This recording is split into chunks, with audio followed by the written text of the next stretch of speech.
So on your left is Professor Gary Habermas from Liberty University, Virginia in the USA. And on your right is Dr. Arif Ahmed from our very own philosophy faculty. The motion that we're going to be talking about this evening is this House believes that Jesus rose bodily from the dead. I'd like to call upon the Speaker for the Opposition, Dr. Arif Ahmed, to open his case. Good evening, everyone. Thank you for coming. Can you all hear me? Yes? Okay. I do sometimes tend to start speaking quite quickly and quite quietly, especially at the points of my argument that are weakest. So if any of you notice that, then please shout out, obviously, especially those at the back. Okay, well, I should start by introducing myself and telling you what my views are. I am an atheist, and that means that I don't believe in God. I don't believe in resurrection, either bodily or spiritual. I don't believe in a special providence. I don't believe in a future state, and I don't believe in anything supernatural. Now, when people tell me that they're atheists, they sometimes say something like, I'm a committed atheist, or I'm a devout atheist. And maybe it's just meant as a slightly feeble joke, but I wouldn't describe myself as a committed or a devout atheist. That is to say, I don't regard atheism as a position I hold as a matter of faith, nor do I regard it as one that I particularly want to hold or would be willing to continue to hold if the evidence were actually against it. I would quite like to believe in a good God. I'd quite like to believe a number of supernatural claims, and I would particularly like to believe that I'll come back to life after my bodily death. The question is not, however, whether it would be a nice thing if it were true. The question is whether it is true. Now, the issue that we're debating tonight concerns bodily resurrection. And what this means, of course, is that Jesus came back from the dead, not just as a spirit, but as an actual physical body. It was, of course, a rather special physical body, because, as you will know, it was one that was able to pass through walls, as St. John says. And the way in which I'm going to pursue the question, in fact, the way in which I think it's mandatory to pursue the question, is simply on the basis of what empirical evidence there is for settling this issue. Is there sufficient evidence for us to believe that Jesus did rise bodily from the dead, or if there is no sufficient empirical evidence, then we should either suspend belief and remain in a state of doubt, or we should positively believe that the event didn't happen. Now, before I go on to give my arguments, I'm going to start with a couple of questions that I'd like Professor Habermas to answer, if he'd be so kind, in his presentation. We all know that historians should be objective about their sources. That is to say, a competent historian, certainly one whom you would trust, is somebody who takes an attitude at least of skepticism, or if not of skepticism, then at least possible skepticism, towards the documents that concern him and which he treats as his historical sources. I don't know about you, but I've often had the experience when I read scholarly articles of seeing a mass of citations and lots of footnotes and all the other paraphernalia of the scholarly world, finding it quite intimidating. And when I first read it, I think, gosh, this person must really know a lot about what he's talking about, because he's got 48 footnotes, whereas this other guy's only got 12.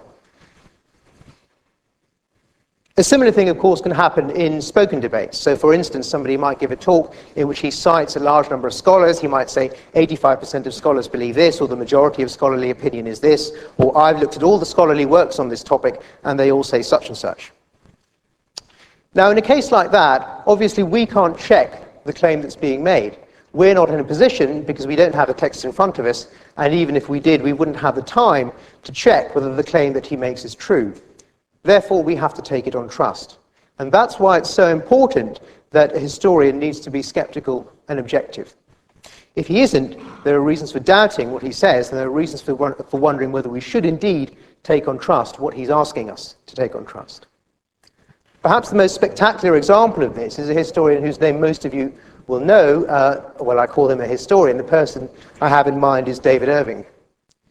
Many of you will know that he wrote a number of works in which he didn't deny, but certainly radically underplayed the extent of the Holocaust. Those works were copiously referenced and full of all the sort of scholarly paraphernalia that I've just mentioned. If I read it, or if you read it, or probably if anybody here read it, you would think, well, maybe he's got a case. He certainly looks like an expert about it. But I'm pleased to say that, of course, what he says was nonsense, And I'm also quite proud to say that it was one of my colleagues in the history department here at Cambridge who was partly responsible for exposing the nonsense that it actually was. Now, that's a very dramatic example of a scholar who is not objective about his sources, because, of course, this particular person was driven by the rather wicked beliefs that he had, deliberately to bias and distort the scholarly opinions that he presents. And, of course, lay people will be in no position to check that.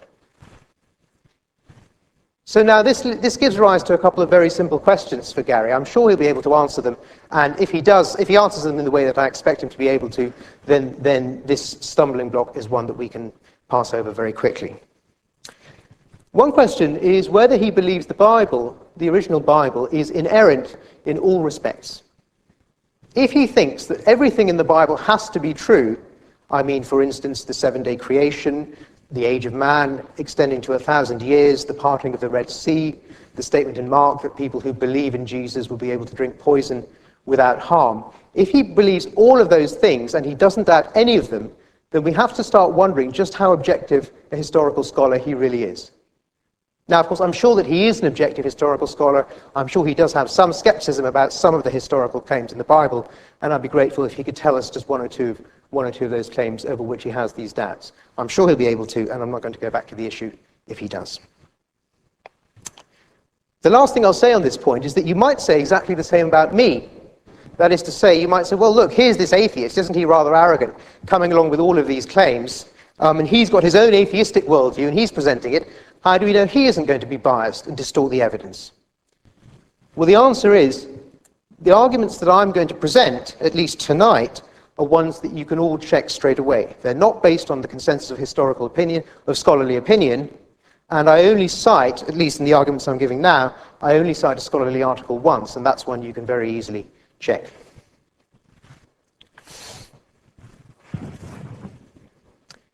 Let's suppose then that Gary's been able to answer the question that I started by asking him. And let's move on now to the question of the evidence for the resurrection.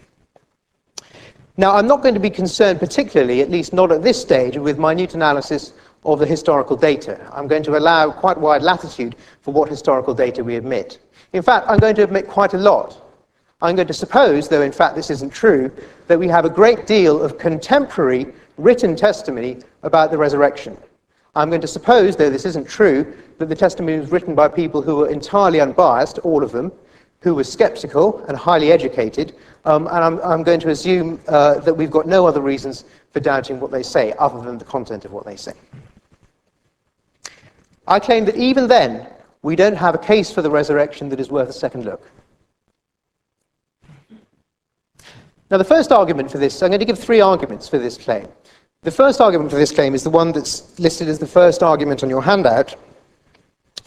And rather than go through it, I'm going to start by presenting an analogy in order to illustrate it. So let's imagine, in the first case, that you have a pitcher of water, say a bucket of water, and you have a thermometer with which to measure it. Or better, let's imagine not just that you have one, but that you have 4 or 5 thermometers with which to measure its temperature. And you put the thermometers in the bucket of water, and they say that it's 10 degrees C. And you put your hand in, and it feels quite cool, so you think, okay, that's probably right. But now imagine that the thermometers say that the temperature was 30 degrees C. Now, you might put your hand in and think that's a bit odd, because it's quite cool, indeed cooler than I normally feel water at that temperature to be, but nevertheless, maybe it's because there's something wrong with the way in which I detect heat by touch, and probably all of these thermometers are correct. Let's now suppose that the thermometer readings are that the water is at a temperature of 600 degrees C, and that the water is still in its liquid state. Now, in that case, I don't think, in spite of the evidence, the independent evidence of all of these thermometers, I don't think you would say, look, we've got water that isn't boiling, that's at 600 degrees C. What you would say is that we need to get a new thermometer. The reason that you would say that is, of course, this. We have never observed water not boiling at temperatures significantly above 100 degrees C at sea level. We have frequently observed thermometers going wrong. Therefore, the more likely hypothesis on the basis of the evidence we have is that the thermometer has gone wrong than that the water is in a liquid state at 600 degrees centigrade. Now, I hope the point of the analogy is clear, but let me just show how it applies to the argument at hand. We have frequently observed, the first thing I'll say is that we have frequently observed and verified beyond doubt that there are cases where skeptical, highly educated, independent witnesses testify to something that didn't happen. Now, the case I'm going to mention, this is the one scholarly citation that I hope to have to make tonight. The case that I'm going to mention is one in a well-known study by Robert Buckhout in 1974, in which what happened was that he staged an assault on a university professor in California in front of 141 independent student witnesses. So these were highly educated people with no bias. 7 weeks later, not 10 years or 5 years, or however late it is that our first written testimony of the resurrection is, 7 weeks later, he asked the students to identify the attacker, giving them a set of photographs. 60% of the people he asked positively identified the wrong person, including the victim of the attack itself. Now, it's not just cases like that. There are dozens of other cases, including rather tragic real-life ones, where people have been convicted on the basis of independent eyewitness testimony, and as it turns out, from later forensic evidence, the conviction was wrong. So we have clear cases where we have much better eyewitness testimony than we could possibly have had for the resurrection, which has turned out to be wrong. Now, moving on to number 3, this is the third assumption, premise on the first argument. Something we have never observed, ever, except possibly in the one case under dispute, and we can't assume that now, something we have never observed is either of these two things happening. The first one is that bodies come back to life after 3 days. We have never observed that.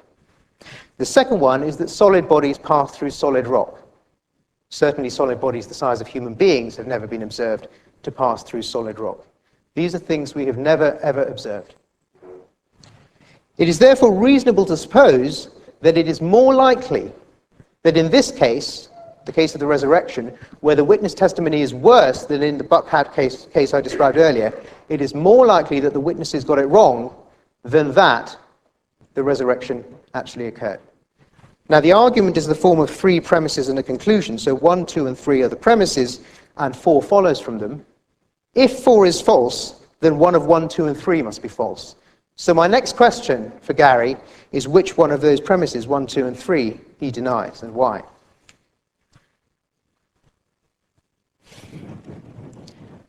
Let me move on now to the second argument. The second argument is based on an assumption. I'll allow a certain assumption. I don't believe it's true, but let's just suppose that it is true.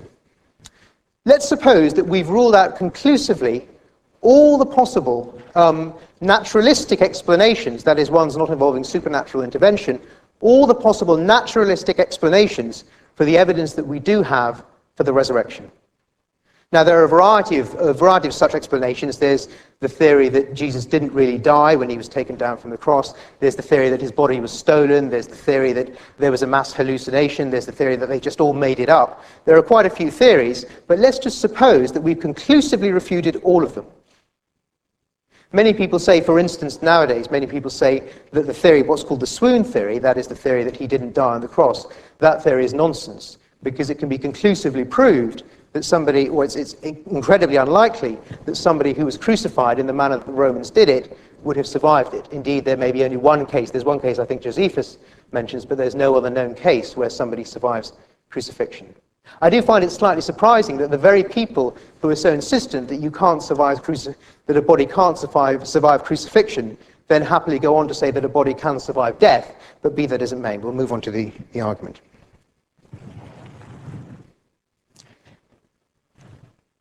There are many cases where we find a phenomenon which has no known natural explanation, which later turns out to have a perfectly good one. Now, in some cases, that's just because we're ignorant of the facts, and later we discover certain historical facts that we didn't know at the time. In other cases, it's because we've discovered some new physical theory. These two cases aren't particularly, the difference between these two cases doesn't matter for my purposes. Let me give you a couple of examples. Nobody knew how the pyramids were built for a long time, and some people thought that that was evidence for either supernatural intervention or UFOs. Recently, we've discovered roughly how the pyramids were indeed built. Another example is the phenomenon of meteors.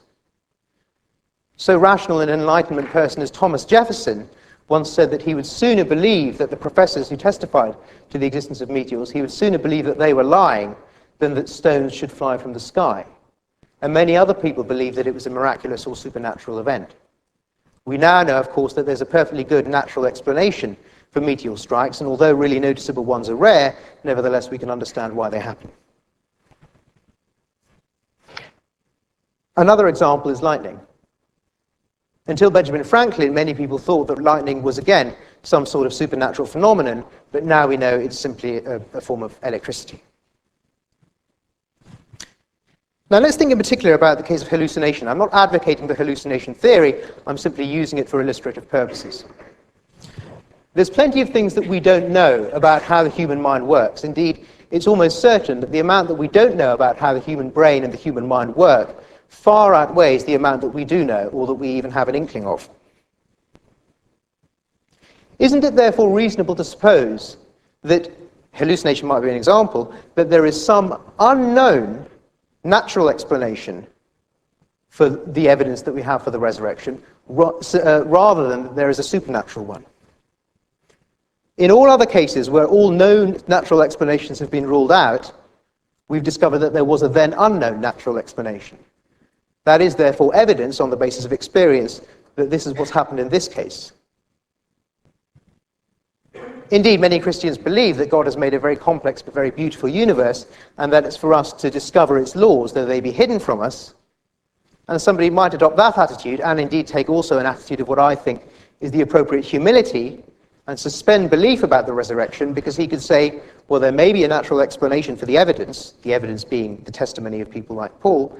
There may be an explanation for that, but we just don't yet know what it is. It does not follow that the explanation has to be supernatural.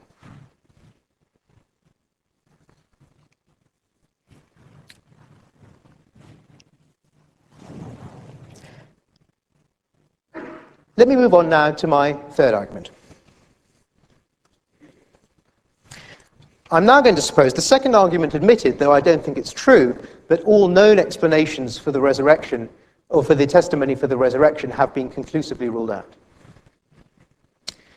The third argument goes further. Let's suppose that I was wrong, okay?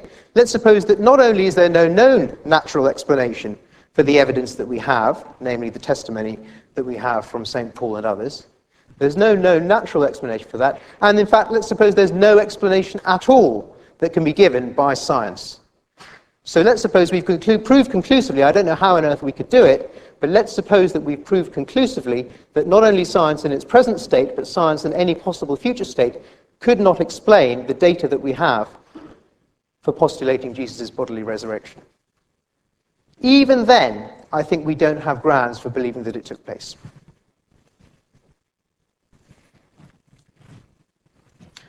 My reasoning for this is as follows.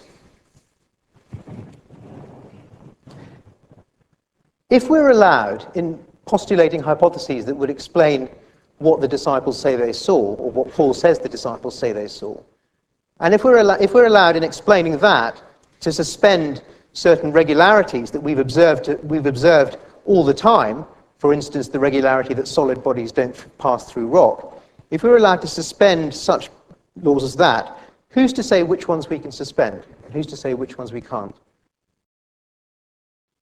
Let me give you some examples. It has been said, there is a report in St. Paul, that Jesus appeared not only before himself, St. Paul, though that was last of all, but also before the disciples, and also before 500 people. Now, you might say that that was a hallucination, and the argument that it wasn't a hallucination is something like this, that 500 people can't all have a hallucination at once. But the reason for thinking 500 people can't all have a hallucination at once is because we've never observed it.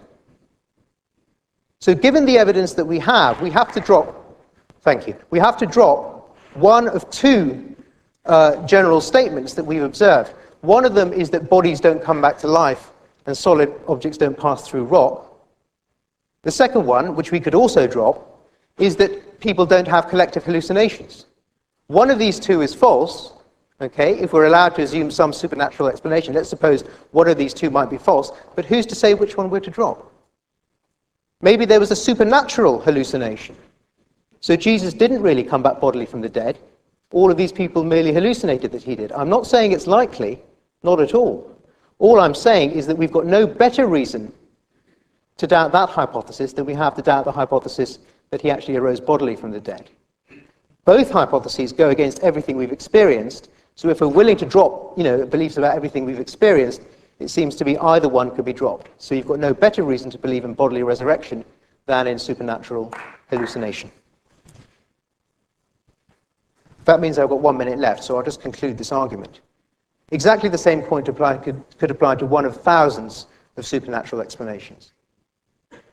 Maybe Jesus was kidnapped by Satan, who then put somebody else who looked like Jesus in his place, and he was the one who appeared to everyone.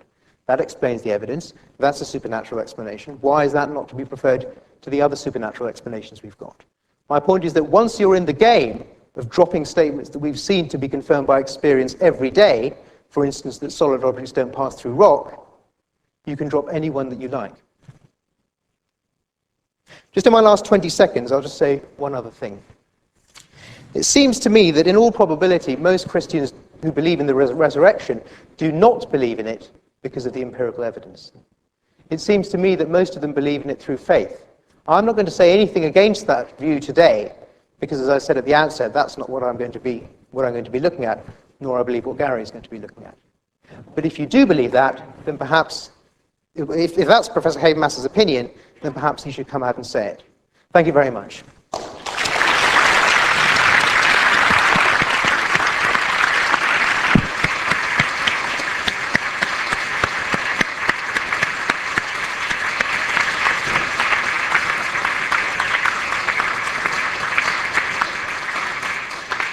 Okay, I thank Dr. Ahmed very much for his speech, and I now call upon Professor Gary Habermas to open the case for the proposition.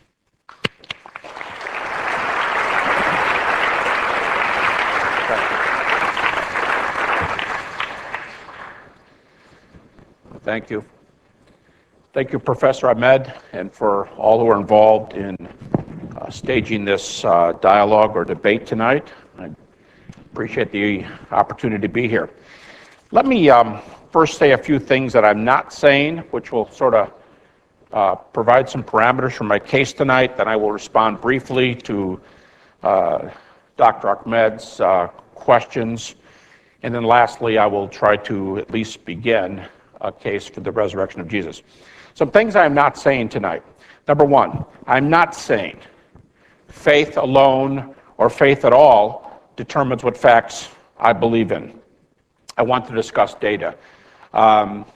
In fact, I will say, if the evidence is not true, I'm willing to walk away from it. I'm not going to say faith's going to keep drawing me back. I'm not going to argue tonight that the Bible tells me so. I will not argue that the Bible is inspired. I will not argue that the Bible is reliable. Nothing I say depends on the Bible being either inspired or reliable. Dr. Ahmed asked me, am I willing to say that certain things that are apparently taught in Scripture are mistaken or something to that effect?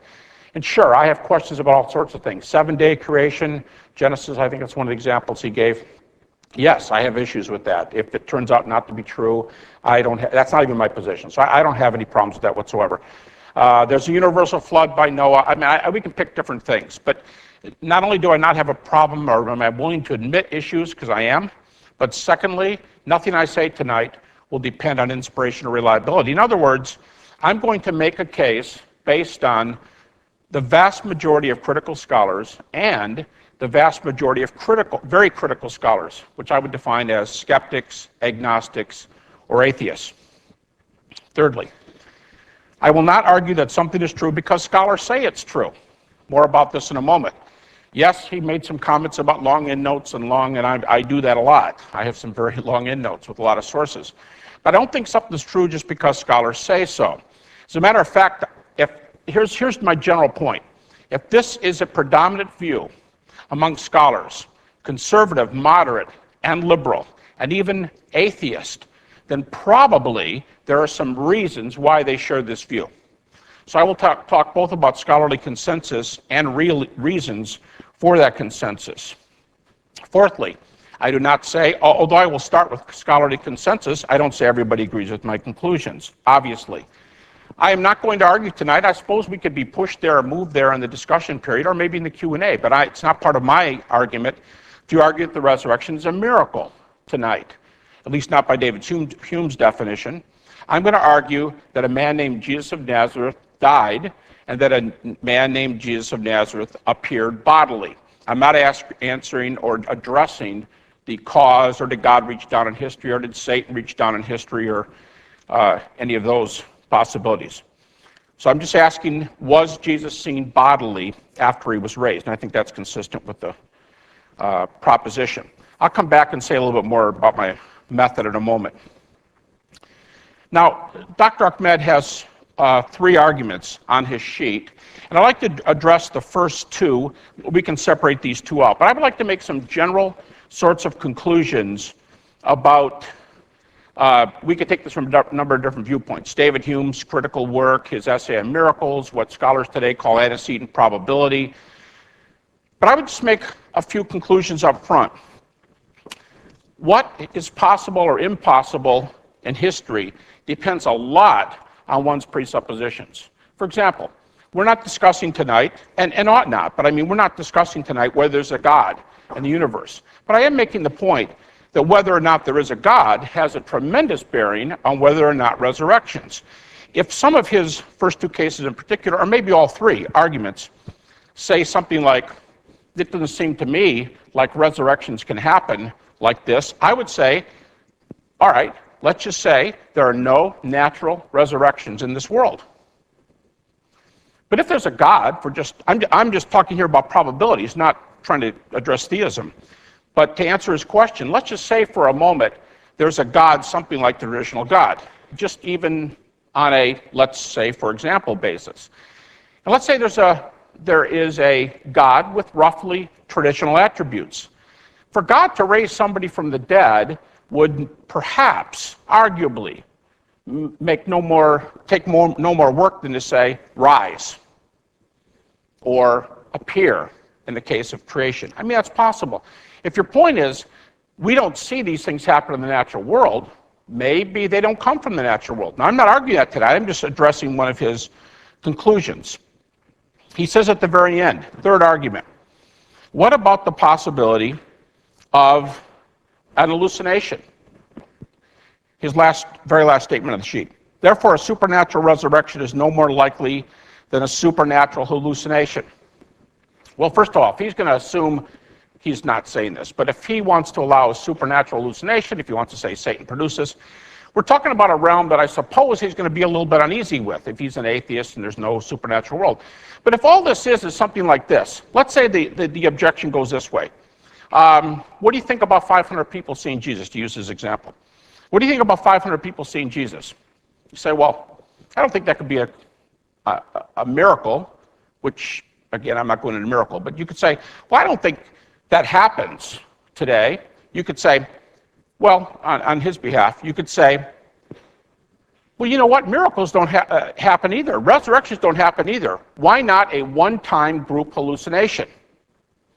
Okay, that's thoughtful. It really is, and he's not the first to propose it. But let's just say a solution, something like this. Group hallucinations are not possible, but it's more likely than a resurrection appearance. Okay, if you were to use that, in the earliest sources, we have more than one group appearance to Jesus. So if we're just going to post that out there for discussion, such as the 500 witnesses, no single group hallucination will solve the issue.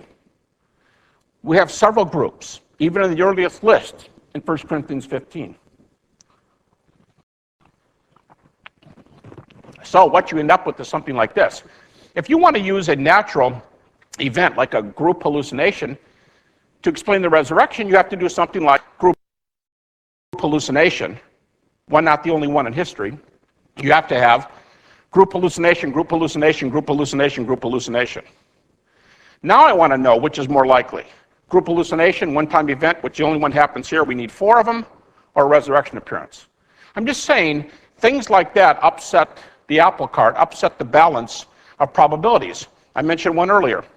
If there's a God, it could be as easy as rise. If we're going to say group hallucinations, you could say, how many of them do you need? And how many of them are likely?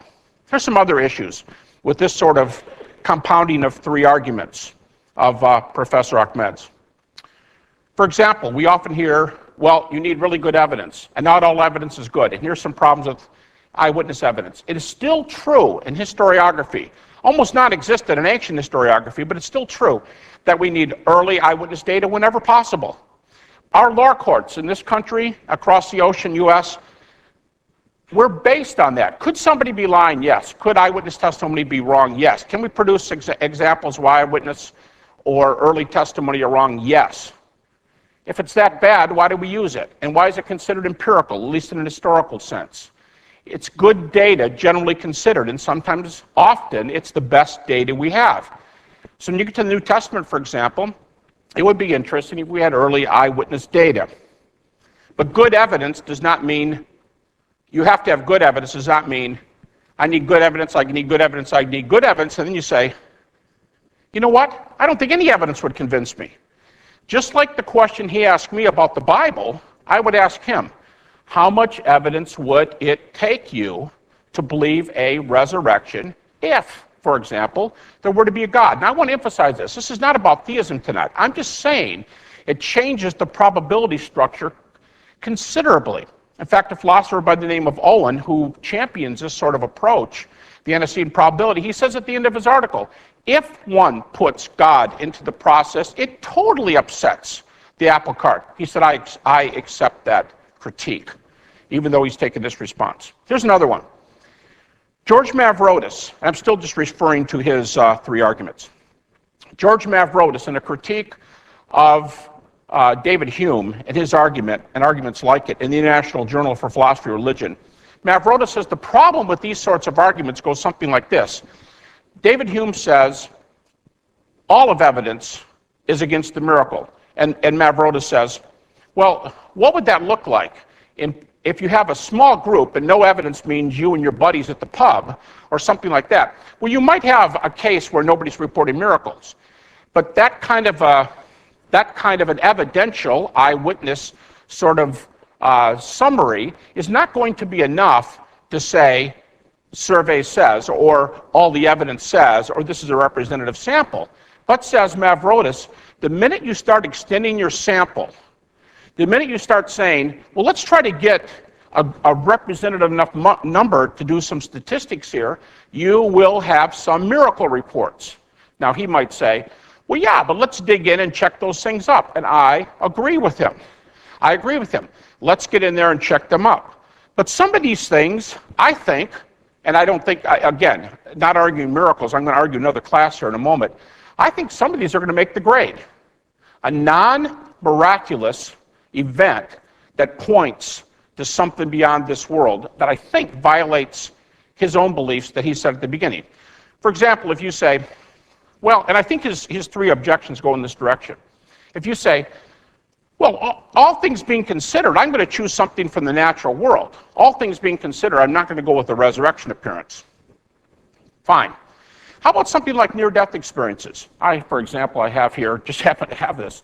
I wanted to read it on the plane, and I didn't get it done. But here are several articles of the famous Oxford philosopher A.J. Ayer, who 1 year before he dies has 2 near-death experiences.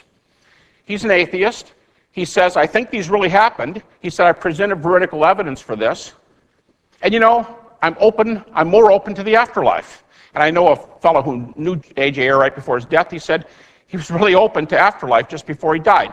Now, I've been studying near-death experiences for 30 years, and I'm going to say very, very briefly, there's some highly evidential cases, not nice lights, nice travel, highly evidential cases. Professor Ahmed said, you know, it'd be nice to believe that I'll be raised later. Well, there are some cases that are so evidential, this doesn't make them prove, doesn't force them, but they've been written up in from 10 to 20 different peer-reviewed medical journals have covered these cases. Largely public, we know the survey says kind of responses, we don't read the evidential ones. I'd be glad to discuss them. Well, why is this relevant? because it upsets the evidential apple cart. It upsets the probabilistic apple cart of three philosophical arguments like these. 4, as I said, if there's a God, there could be a miracle, a resurrection like this. Not my argument about the miracle, but it could happen. Here's another one. If near-death experiences obtain, if there's evidence for afterlife, what's a resurrection? Specific case of afterlife. Wow. If we already have, in one survey in America, 8 million people who've experienced near-death phenomena, I'm only interested in the highly evidential ones. I've collected over 100 cases. I'd love to talk about some of these if any of you have a question. But here's my point. If certain afterlife cases, I'm going to say, well, are you a little bit more open to resurrection now? Does that open it up a little bit?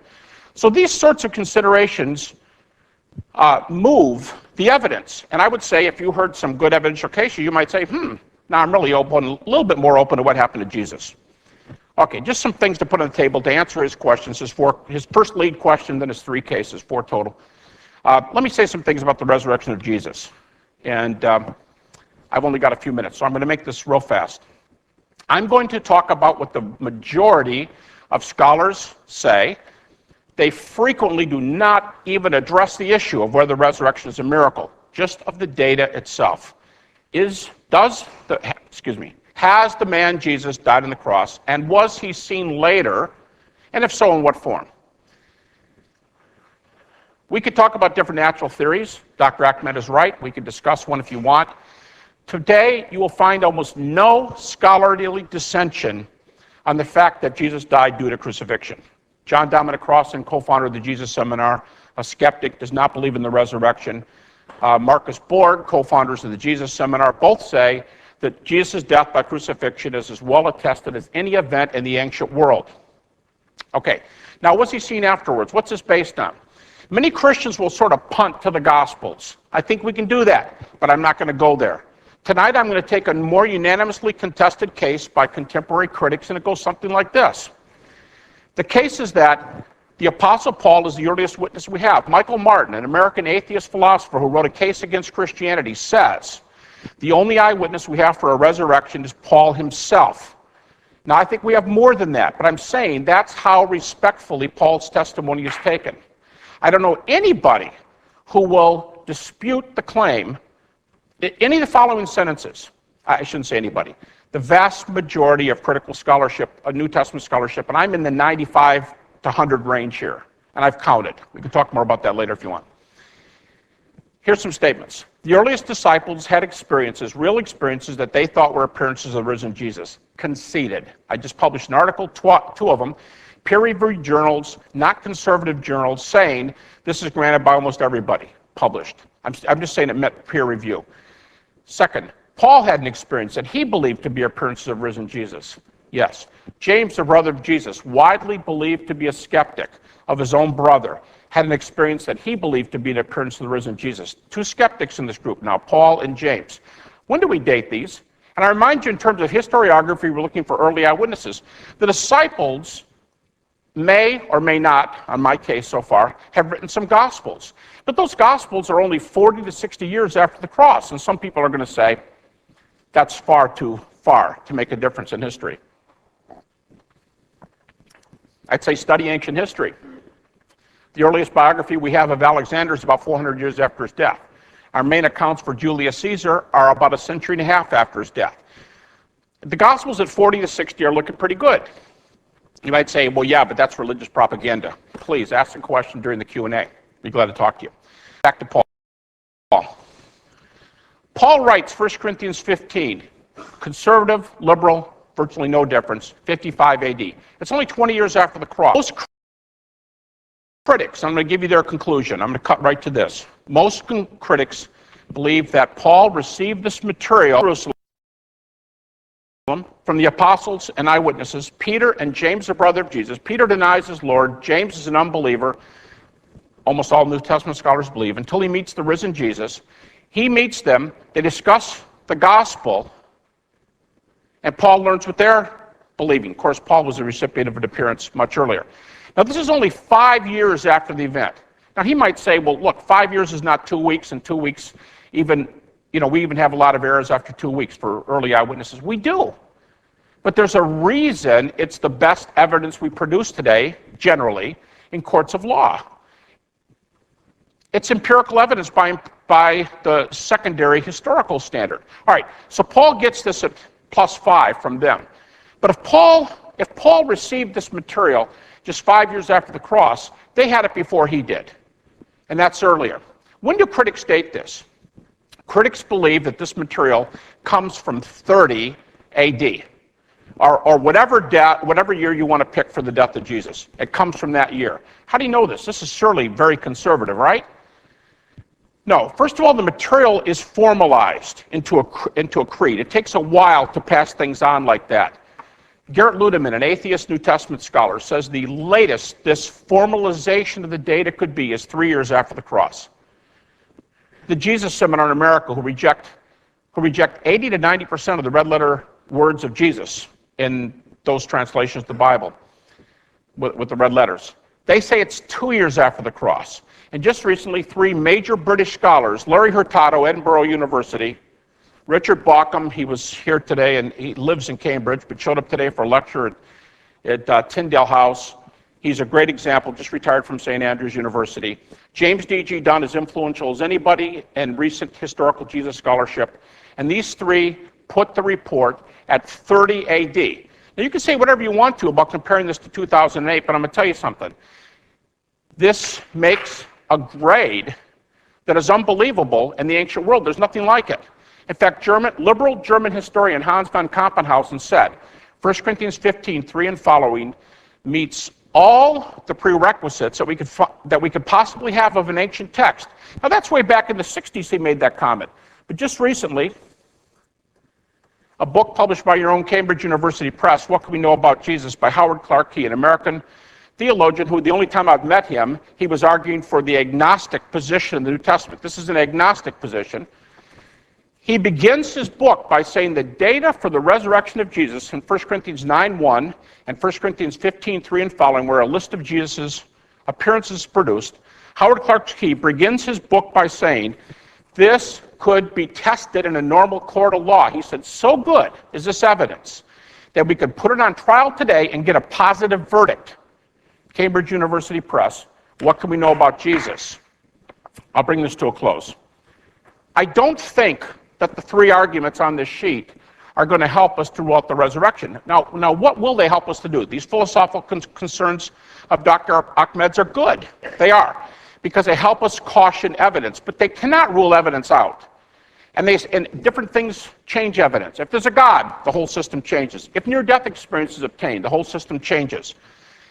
I'm saying we have here good data arrived at by scholars who do not believe in a resurrection, yet they say the data are good. And by the way, the trend today is for bodily resurrection. So I'd submit to you empirically that what we have is a case that says if we're open, and events like this are possible, if life after death obtains, then we have to be open to ancient accounts that scholars put this kind of credit in that we can test it in a court of law.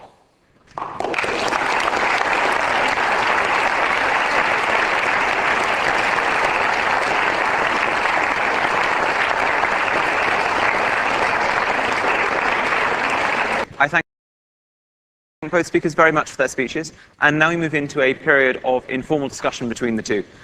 So whoever would like to kick us off, feel free. Thank you. Perhaps I could start then. There were a number of things in your talk that I wanted to pick up on. Perhaps very briefly we could start with the first point, because it would be very helpful. You said that you didn't have an issue with various events, such as the 7-day creation, the parting of the Red Sea, and so on. Could you just please confirm, it would be very simple, you could do it in 2 seconds, that you think those things either didn't happen or it is doubtful that they happened? Yes. You were telling me to say, yes, that's fine. They didn't happen. Okay, thank you. Or undoubtful, yes. Well, okay, thank you. Perhaps I could move on now to the next point, which is one that you brought up a number of times, which was that if eyewitness testimony is so bad as that, why do we use it in courts of law? Yeah, and I don't mean it's so bad. I just mean, can we find exceptions? Of course we can find exceptions, but does that invalidate eyewitness testimony? Not for a second. It doesn't invalidate eyewitness testimony. The point is not that eyewitness testimony is really bad or invalidated. The point is that given the evidence we have, eyewitness testimony getting it wrong is more likely than solid bodies passing through rock. Oh, okay. So you're saying let me make sure I understand this. You're saying we have more chance to accept an eyewitness. What? Someone says it passes through walking, you say chances are you're wrong. Yes. Okay. Now, this is not on God's existence, but would you allow that if there's a God, that can happen? If there's near-death experiences, there could be an afterlife. Any of this sort of thing changes data. For example, I don't want this to go anywhere, but to answer, I can't, we're not going to a theistic debate, but to answer your question, would you say if God existed, God could potentially take a body through rock? Is that possible? If a traditional theistic God existed, is that possible on theism? It's not a question of what's possible or not, it's a question of what's likely or not. Of course, it's logically possible in any case, whether or not God exists, that solid bodies should pass through rock. No contradiction is involved in it. But if God created the world, taking a body through rock doesn't really seem like an issue, does it? If God doesn't exist, it's supremely unlikely. If God does exist and can do whatever he likes, I've got no way of judging what's more likely than what. Fair, but if that God judges evidence, if that God also says eyewitness testimony, if we can argue from the principles of Scripture that eyewitness testimony is good, early testimony is good, if God says things that indicate, let's just say, that certain scientific laws obtain, that there even are laws of nature. In other words, if God is an evidence-granting God, an evidence, a God who recognizes evidence and who sets disciples up, who many authors in the New Testament say, I've checked these guys out, I've checked data out. If God is such who tells us, hey, he gives us these senses, he tells us to go after this data, it certainly changes things if there's a God. What do you say about the near-death experiences? If there's an afterlife, would you be more open? Or the question I ask you, what would it take for you to say, wow, resurrection is looking better and better right here? Okay, there's three questions there. The first question, as far as I understand it, seems to be, would I believe that solid bodies could pass through rock if God told me that they did? And the answer is no. The second... No, I'm asking about near-death. Like something, I'm saying, what would have to obtain for you to say, I'm really open to a resurrection? I'm saying, for example, if there were some highly evidential near-death experiences, and if we talked and you came over and we watched a rugby match together, and at the end of the match you're going, yeah, this is pretty interesting about near-death experiences. I'd never heard any evidence like this. I'm saying, would you then be more open to a resurrection? Okay, good. I think there's 2 points I'd like to make about near-death experiences. The first point, for those of you who don't know, what Gary's referring to by near-death experiences is cases where somebody, for instance, is being operated upon, or somebody has an accident and their brain stops and their heart stops, and then afterwards they report, for instance, having been out of their body, or they report having seen lights and other sorts of phenomena that we normally associate with consciousness.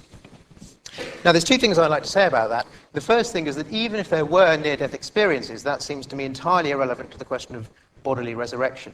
That's like confusing the statement that if a ship is wrecked, then the sailor survives, with the statement that if the ship is wrecked, then the ship survives. Even if there are near-death experiences, it has no bearing whatever on the reanimation of a corpse after 3 days, let alone on the question of whether solid bodies can pass through rock. The second thing I'd like to say, and I was hoping not to have to cite any other scholarly authorities, but it seems that I do. In summer 2007, the one journal which is peer-reviewed and which covers this issue, which is the Journal of Near-Death Studies, published an article which said, no compelling evidence that near-death experiences can obtain information from remote locations during their experiences has been forthcoming. Who's the article? By Professor Augustine. Okay, what he's not telling you is Keith Augustine is the executive director of philosophy. He's the executive director of Internet Infidels. He and I debated last year a 60-minute head-to-head debate. Now, this is good because he specializes in near-death experiences, so obviously he should be able to blow Habermas's evidence away right off the bat. First comment, I'm not talking about a person who comes close to death and sees lights, as you said. I'm talking about a person, sorry to pick on you, right here in the room. And we know that after a person has a real heart attack, they are heart dead and brain dead. Brain goes dead in 11 to 20 seconds, empirically. You're out, obviously the debate's over, the guys rush in, they're working on you, and thankfully they get you, you're going to live, you're going to be okay. And 1 hour from now, you're fine. But you say, hey, you know what? I was kind of up here above my body. There's this really strange thing on the roof of this building. It can't be seen from anywhere. I saw an accident out here in the street. Red car hits a yellow car, and we heard some sirens out there. We don't know what's going on. Make a long story short, let's say there's a police report on campus. These two cars hit, but we know you're brain dead when you report that, and you give it when you come back here. Now that's what Mr. Augustine and I were arguing about, and he knows the cases, right? So he did a 3-part article there, a lot of data. He and I argued about a bunch of cases written up in medical journals, and let's just say, I don't want to look at me or look at this or look at that. He conceded the debate after it was over. So I mean, I'm just saying, don't say, here's the sentence, as if this solves the issue, and say, well, see, he concluded this. Also, what you're not saying is that in that issue, there were several responses from other scholars who answered him and said, this is not a good response, and some of the top near-death researchers. I don't mean to go off over there, and you're right, it's not bodily resurrection. You're right, that's a good point. But here's my point. If there is an afterlife, you've got to be more open to a specific case, no matter what kind of a specific case it is. Okay, there's two things I'd like to say about that. The first thing is that at best, three things actually. The first thing is that, of course, in debates are not always the best way to get at the truth, and I'm sure this one is. In debates, who wins is often down not only to who has the best case, but the person who's the most forthright and the person who's who's strongest on the day. It isn't always the best way to settle it. So you can't say because he's won the debate, therefore he's right. The second thing I would say is that at best, in this case, we have a case of what Hume called proof against proof. That is, we have one scholar saying one thing and another scholar saying another. In an issue as under-researched as near-death experiences are, and they most certainly are, and concerning an organ of the body, the brain, about which we know less than any other organ of the body, it seems unwise at this point to come to any definite conclusions. And the final thing I'd like to say is that, of course, the existence of near-death experiences, even if they did exist, seems to me to have no bearing whatever, and would not make me any more open at all to the statement that solid bodies pass through rock. Okay, and NDEs would not make you any more open to resurrection. No more. And I agree with you. Winning or losing a debate, there's no way, in fact, we talked about this afternoon, there's no one-to-one relationship between winning a debate and truth. That's absolutely 100% true. But now you've made the comment 2 or 3 times that just because somebody, just because somebody can talk about flat brain, flat heart, therefore that's all we know about heart. No, but you know what, I think that shows a little bit of moving away from the data. If you say, okay, well look, all our machines show the heart's not working. All the machine shows the brain's not working. The person reports something out here, and there's a lot of cases like this, and someone reports the data out here. You say, you know what? Maybe something's going on in the heart that we don't know about. First of all, these tests, we're pretty sure they're covering, certainly, if the recorder's not working, so to speak, you're not going to see if somebody puts a hand across in front of you, let alone through that wall.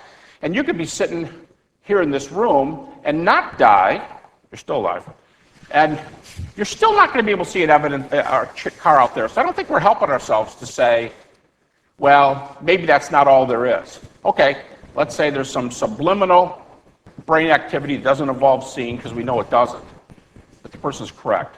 Anyway, I'm not trying to get off on that. I'm just saying, if near-death experiences, I'm just mentioning states in which you'd have to say, I'm open to data. What would you say about the early evidence in Paul, and getting back to critics today saying, we can deal with Paul, James, Peter, their testimony, which we have without going to the Gospels, and we have their reports, and they were willing to die for this. Now, one comment about willing to die. People are willing to die like crazy in our society. It doesn't require that what they say is true. It only requires that they really believe what they say. So my point is, if Paul, Peter, James, John really believed what they said was true, is it their sincerity confirmed by their willingness to die? Only they are in a position to know if they saw the risen Jesus. They could be mistaken, but only they are in a position to know. It would seem if you have skeptics and believers, Paul, James, the disciples, and they're willing to die, shows their sincerity, even if wrong, that would be an indication that what they are teaching is, as Key says here, singular in ancient history. And I don't think you're going to throw out ancient history. So what do you do with an observation? I'm not arguing miracle. Observation that the man who was dead was seen. Okay, thank you. I think there's 3 things I'd like to say about that. The first thing is the question as to whether, when you say they died for their beliefs, I'd like to know what the evidence is that they died for their belief in the resurrection. I don't know what the evidence is for that. The second thing is, of course, people do die for things they believe to be true, but they also die for things that believe to be false. People change their lives for all sorts of reasons. In 1774, after Goethe's first novel was published, it was about a man who committed suicide. There was a wave of German youths dressing up in yellow breeches, like the hero of the novel, and then shooting themselves. None of them did it for something that they believe in. That's just an example of the kinds of vagaries of human psychology and the way in which people can change their lives for all kinds of reasons, need not be to do with belief. The third point is that, of course, from somebody's actions, the only things that are visible are the beliefs that caused them, not the causes of those beliefs. So if somebody acts in a certain way, we can infer something about his beliefs, but we can't necessarily infer anything about the causes of his belief. Therefore, at best, we have a case, and only a partial one, for thinking that some of these people possibly believed in the resurrection. That's a long way from believing that it happened. 4 people in this account that I gave, not using the Gospels, the 4 people again are Paul, Peter, James, and John. You say, what evidence do we have that they died for this belief? First of all, the evidence that they died. I do not claim that we can prove all the disciples died at X, Y, Z, but 3 of these 4, their deaths, their martyrdoms are recorded within the 1st century. So we have very early reports. Jesus dies 30 AD. Before the close of the New Testament, before the close of the, well, same thing, before the close of the 1st century, we have the reported martyrdoms of these 3. You say, well, how do I know they died for resurrection? Because text after text after text, and I'll give you a bunch of verses in the New Testament if you're interested, but text after text after text, and I'm not taking it as inspired or reliable, I'm just saying, in these writers' minds, they say resurrection is a central belief. Paul said, if Christ has not been raised, our faith is vain, you're still in your sins, your loved ones have died in Christ, we have nothing to live for. In fact, 1 Corinthians 15:19, he says, if Christ has not been raised from the dead, we are of all men most miserable. I'm only saying by that resurrection is center of faith. There are virtually no disputants to that in this research. So they died for what? For their faith. If you die for your faith, what is central to your faith is mostly likely on your list of what you're willing to die for. I'm just saying, all things considered, there's very few people who are not going to concede that they died for what they believed to be true and what they gave their life to. Paul converted. James converted from other belief systems. So I think that points to something by way of, and don't forget, all we're trying to evidence here, what I'm trying to evidence, is that a man who died was seen later. They died for their central belief that they saw this man. Okay, one thing I would say about that is that it's not entirely clear that belief in the resurrection is, or always was, central to Christian belief. Otherwise, why would Paul have written to the Christians in Corinth to say, to propose the resurrection? The second thing is that all that you've shown is that they died for some of their beliefs, and their beliefs included a belief in the resurrection. That does not entail, and it's a logical fallacy to think that it follows, that they died for their belief in the resurrection. I'm not quite clear what would show that, short of, for instance, a Roman official saying, I'm going to chop your head off unless you deny that Christ was resurrected. I don't know what the evidence is for saying anything like that. You want a verse that says, if they're going to say resurrection is central, they're going to say my hope of eternal life is based on resurrection. So we are talking about eternal life here. You started your talk with it. And of course it's important to all of us, one way or the other. But if they say, for example, I'll give you many texts if you want, but if they say, 1 Peter 1 says, because of the resurrection of Jesus, heaven has been attained. You cannot take heaven away from us. And I'm sure about it. He said you can rejoice with this, Peter talking, I'm sure of this, you can rejoice with this with the greatest of joy. He says effervescent, flowing over joy. I'm just saying there's no Christianity without a resurrection. You pull the resurrection out, there's no Christianity. So to say they weren't willing to die for a resurrection, I think is to greatly misplace the data. I think that if they died for it, you'd have to at least concede their sincerity. Once again, if you show one person in history, there's almost no one in history who's willingly died for what they know to be a lie, unless the person has mental issues. But we die for things. If you willingly die, you mentally die. You willingly die for things that you believe. That is a witness, since they were in position to know if what they saw was real or not. Okay, well, one thing I would say is that there is no doubt some question over the mental issues of the people in question. We've got no clear evidence that they were entirely sane. The second point is that whilst it may be true that whilst it may be true that all Christians today believe in resurrection, it seems to be the case that there were Christians, and you may say you can't be a Christian without believing in resurrection, as St. Paul did, but there certainly were people who believed themselves to be followers of Jesus who did not, or believe in, or at least doubted Who do you have in mind? the resurrection. Well, why was he writing to Corinth? Who were the people in Corinth he was writing to? Well, because he took the gospel to a non-Jewish, non-Christian, obviously, center, a strong point of, a center where Greek philosophy is being taught. These are very young believers. He's simply, as a professor who's challenging his students, he's saying, hey, I was your birth father. I was the one that came here with the gospel, and that's what I was arguing here. And you guys have got it all wrong. You weren't listening to me, or you got it mixed up, or you're doing this. The book of 1 Corinthians is caught up with a whole bunch of things. They were coming to celebrate the Lord's Supper, and they were coming drunk. And he said, you really ought not be coming drunk. That's not really. So just to say, because he was correcting them, therefore some early Christians must have believed. This is about the earliest witnesses, not people who weren't witnesses, not people who were 20 years later. The earliest eyewitnesses who later were willing to die, that's the people I'm talking about, not Corinthians who were in a Greek culture who got it wrong, who were corrected by their master. Okay, so all that we've established at best is that, well, at least I'm happy to see that you can see that there were Christians who didn't believe in resurrection, at least at that time. The second point is that all that's been established is, on the one hand, that St. Paul proclaimed the resurrection, and on the other hand, that St. Paul died. We still haven't got a reason, as far as I can see, for specifically saying that all of these people died for the resurrection. The third point is that we are now seem to be getting quite far from the question at hand, which is whether there's compelling evidence as to whether A, corpses reanimate in 3 days, and B, are able to pass through rock. Okay. If we could just, we have 5 minutes left, so Professor Habermas, if you have one final question, and then the other way. Thank you. Yes. Okay. Okay. You want me to just state a question, right? Not answer his previous. If you want to answer that briefly, and then we just need to wrap up soon. Okay. All right. I'll tell you what. I'll just pass on my comment. A question to you. I've asked a couple times now. Under what conditions would you say, if this obtained? Now, in fairness to you, you don't believe these things.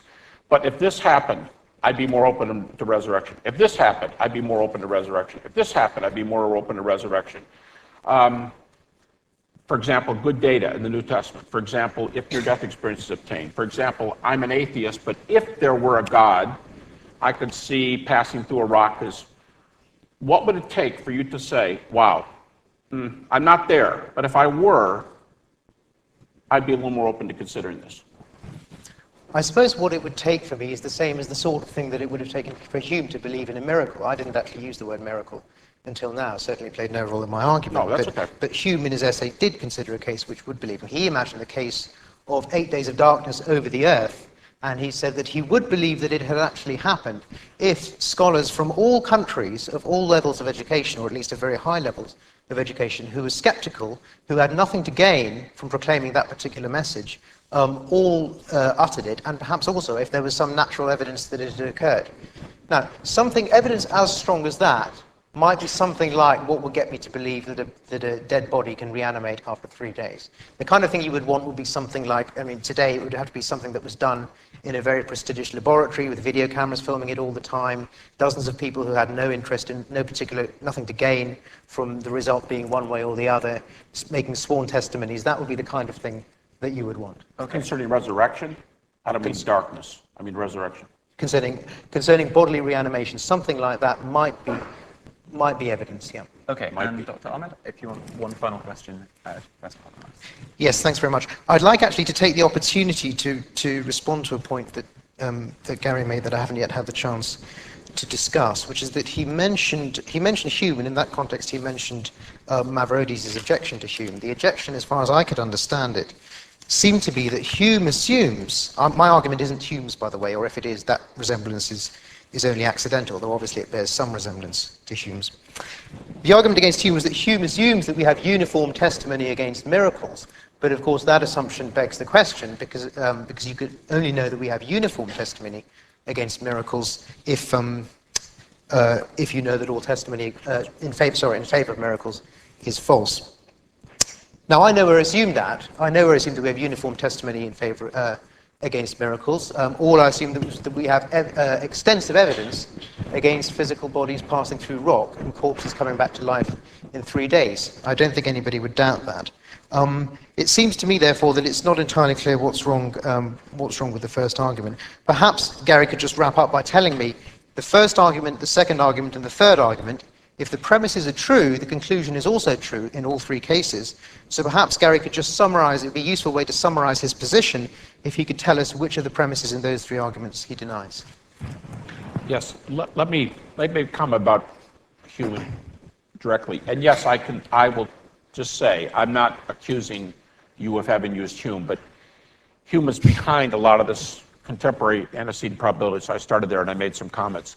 Hume also says, just before the end of part one of his famous essay, he says this.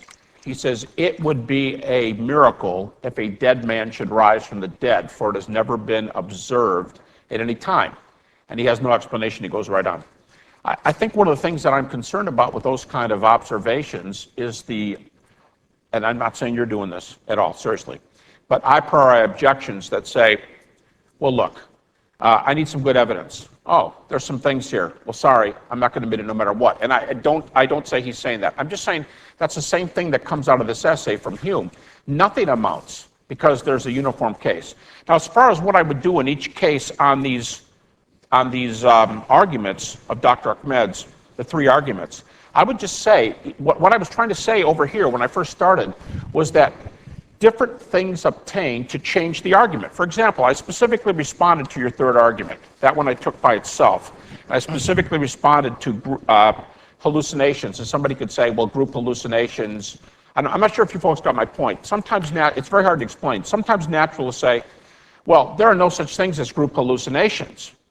But then again, there are no such things as resurrections. So I'll take group hallucinations. And I'm saying it's not group hallucination versus resurrection. It's group hallucination, group hallucination, group hallucination, group hallucination, group hallucination. Now what's looking better when they're not seen anywhere else? So I did respond to number 3 already. But I'm saying under first and the second one, I'm just saying different things can obtain in the universe that would entirely upset the apple cart. So for example, number 4 in the first argument, therefore it's more likely that the witnesses got it wrong. Well, witnesses can get things wrong. But for example, if God existed, I'm just posing these ifs in here, if God existed, God could take a body through rock and a witness could be right. If you want to make number 4, if you want to press that to the nth degree, it's like we never have evidence for these things. And then incredible one-time events, like say a Big Bang, would never be evidence. We would never be able to prove a Big Bang, for example. Never, because it's a one-time event. We just don't have evidences. So I'm just saying many things can obtain. I suggested 2. God's existence, near-death experiences. And all of a sudden someone says, well, that does change the picture.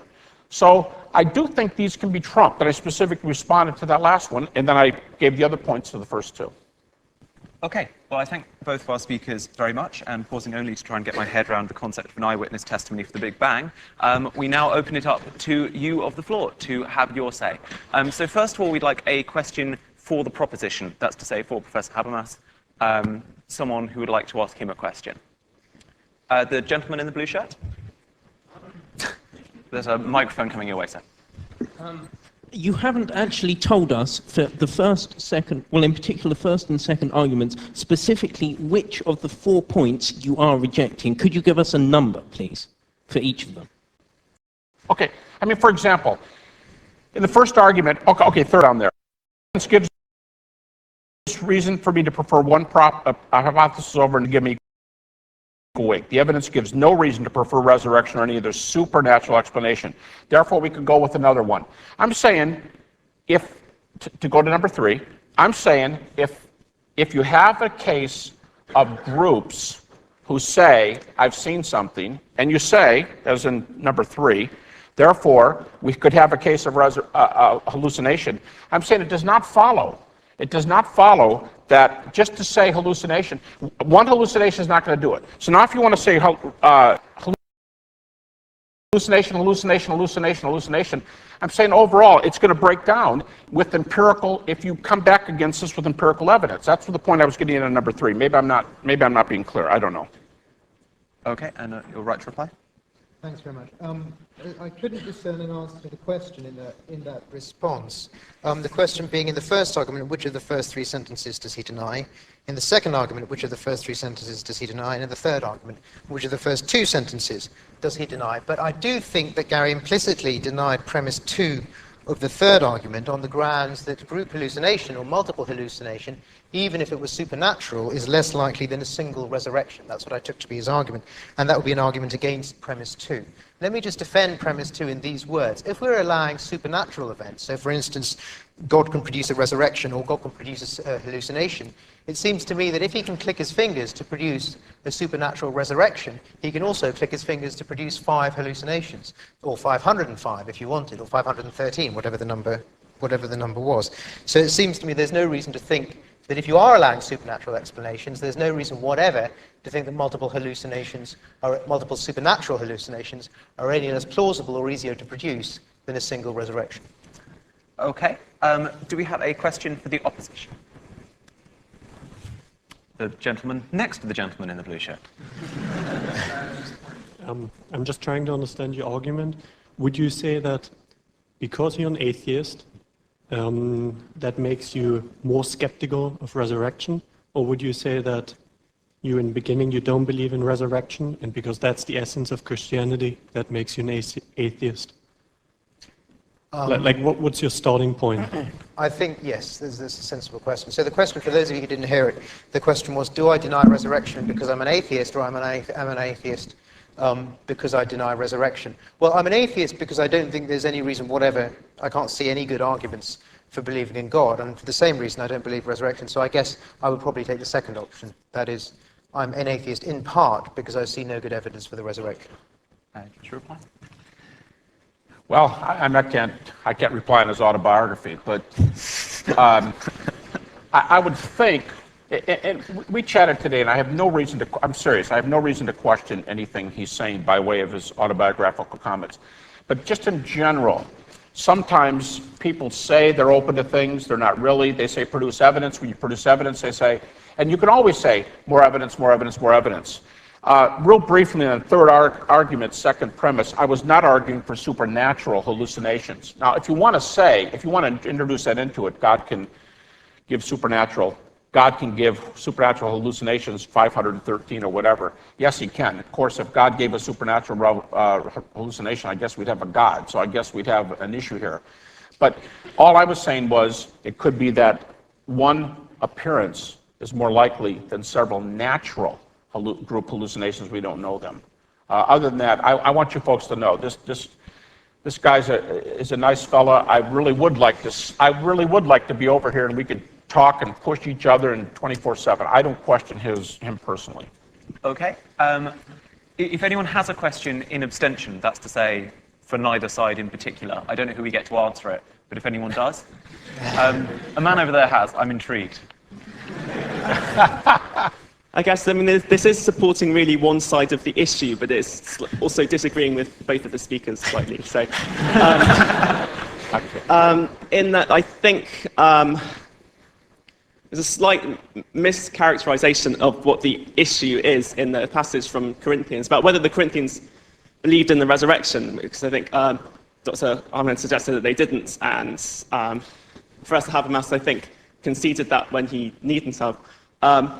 And I think the issue in what the Corinthians were denying was, or were doubting, was not, I don't think, the bodily resurrection of Jesus. It was the future bodily resurrection of believers.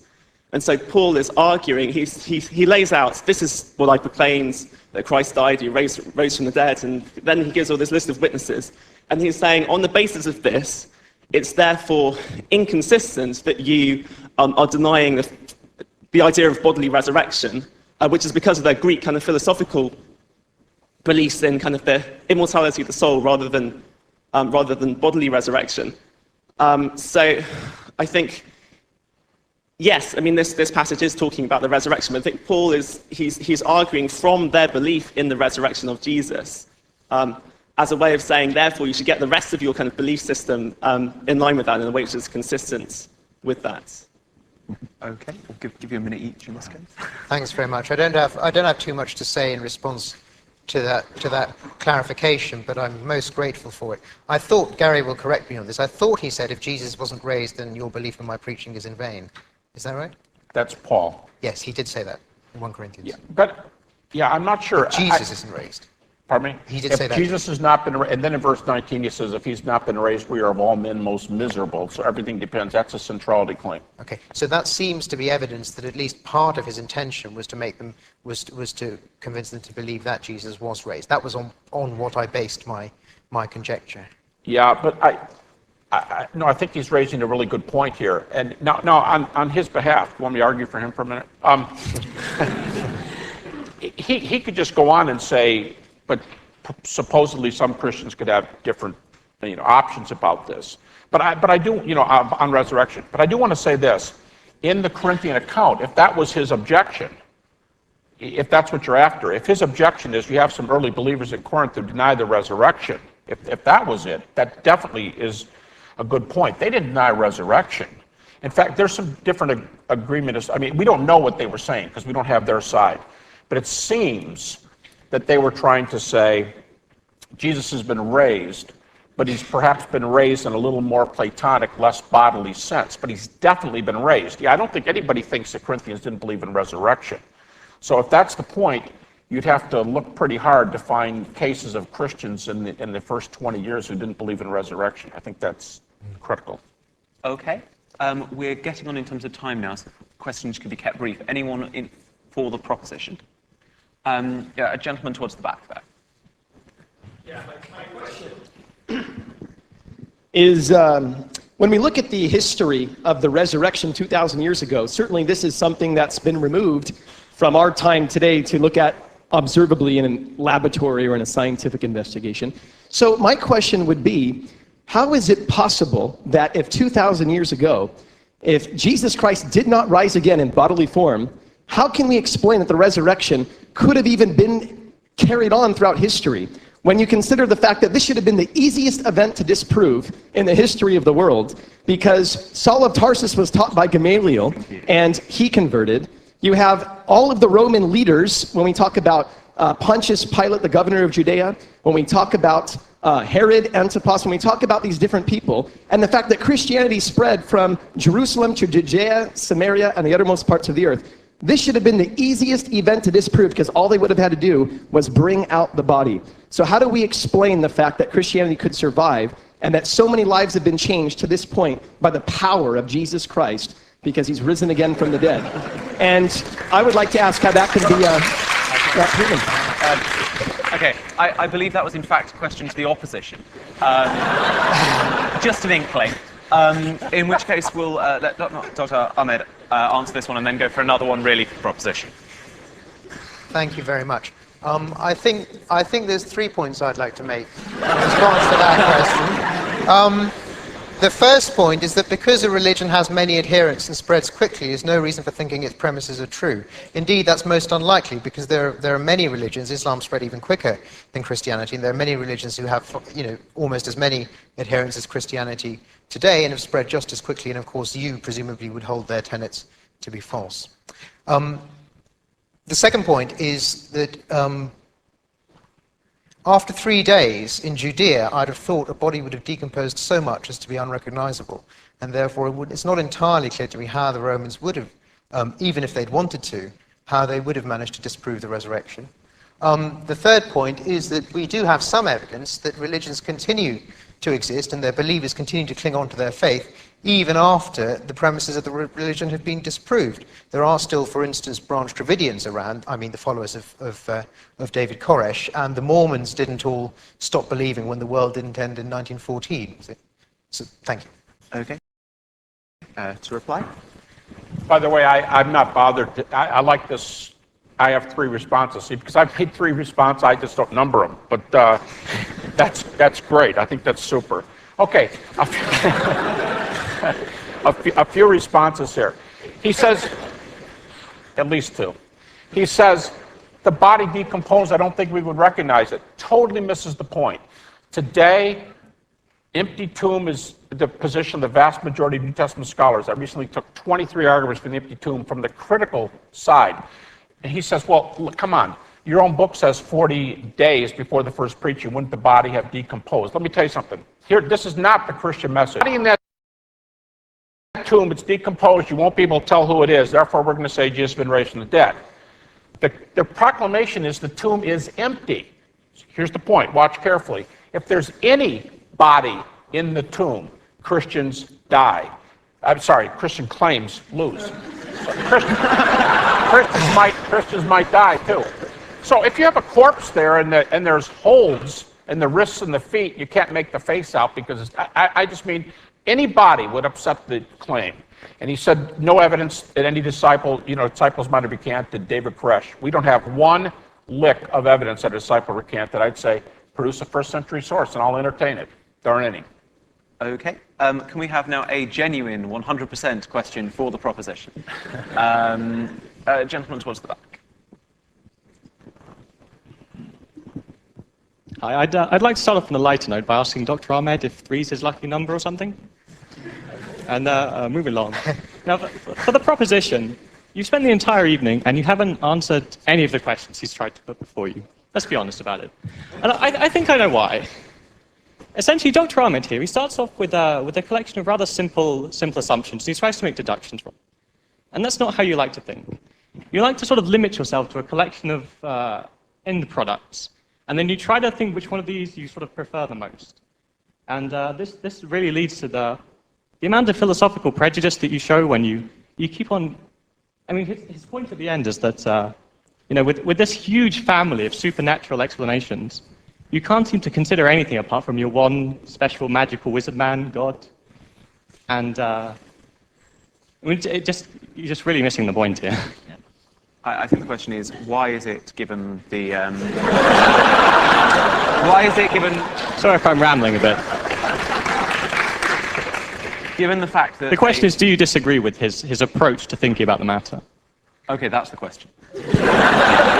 Which is my approach, my methodology. Why do you disagree with the approach taken by Dr. Ahmed? The 3 arguments? Why did I? No, if you don't dispute a premise, Okay, first of all, he asked me a lead question, I answered it. The lead question about the Bible. Then he gave 3 cases. And I said, never mind, I'm not going to repeat all my arguments. I believe I responded to all 3. In the last case, I gave a very specific, I sort of took the 2 together, but in the last case, I responded specifically to what I took to be a natural hallucination, a natural group hallucination objection, not a supernatural one. I think you lose either way on that if you can argue the naturalistic case. But that was very specific. The first 2 I did lump together when I made my 4 points about general arguments that I would say come from what's called antecedent probability. So I was responding to the first 2, then to the third, and I answered the first question about the Bible before we started. Sorry if you didn't understand my points or you didn't think I addressed them. I believe I did. To reply? Thank you. I think the only thing I have to say is simply to observe that we still don't know which of premises 1, 2, 3 in the first argument Gary denies. We still don't know which of premises 1, 2, and 3 in the second argument Gary denies. We haven't seen any good reason, I think, for disputing premise 2 in the third argument, which is the one that he rejects, because, of course, if you're considering supernatural hallucinations, there's no more reason to think, as far as I can see, that they're any more likely than supernatural, they're any less likely than supernatural resurrections. Okay. And one final question now I think we must have for either side. He's even standing up, like, clearly him. Well, this question really is about the fact that both of you have been dancing with Hume, and it's more about the nature of knowledge, really. Both of you have said that you wouldn't think that just because scholars say something's true, that makes it true. And yet both of you say that the thing that would convince you is either scholarly consensus or a rigorous, scholarly run scientific experiment. I was just wondering why it is that, despite the fact you say you don't see scholars as being the major defining factor of truth, they feature so prominently in both of your means of getting convinced. Also, just to address your point, Dr. Ahmed, I think one problem one could have with premise 2 is that a supernatural explanation is not one that is by definition unexplainable, it is merely one that isn't natural. So God could have a rationale for his activity that's merely social, so he could be doing it for moral reasons or reasons of agency rather than reasons of causality. So, yeah. Okay, so first of all, Dr. Ahmed. Thanks very much. In response to the first question, I think that's a sensible point. I was merely suggesting that this is the best sort of evidence I could have of something if I wasn't there, assuming that we have a case which leaves no natural traces. If you had something like the 8 Days of Darkness, and if they left some natural traces or some other physical traces other than merely testimony, obviously that would be much better, as most historical events, most important historical events do. In reply to the second question, I agree with you that God might have reasons for preferring, for instance, resurrection to group hallucination. The point was not that he might have no reasons, the point is that we have no reason, given the evidence that we actually have, for thinking any one of those is more likely than any other. So not that there are no reasons, but that our evidence gives us none. Okay. And Professor. I haven't said this tonight. I am hard of hearing. I missed almost the entire question, but I think, please just steer me wrong, what about authorities in the citing of testimony? Was that the first question?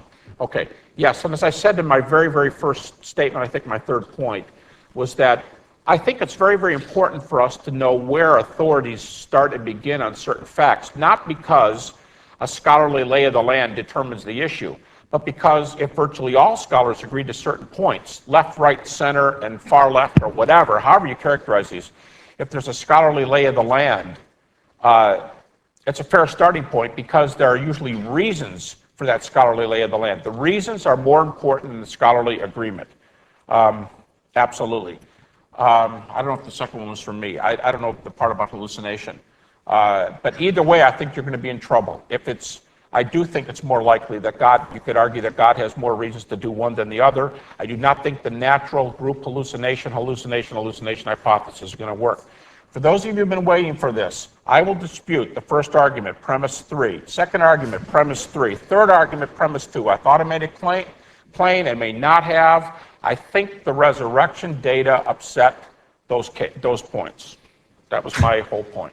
Okay, well, I thank both of our speakers very much. Yes, I thank them very much.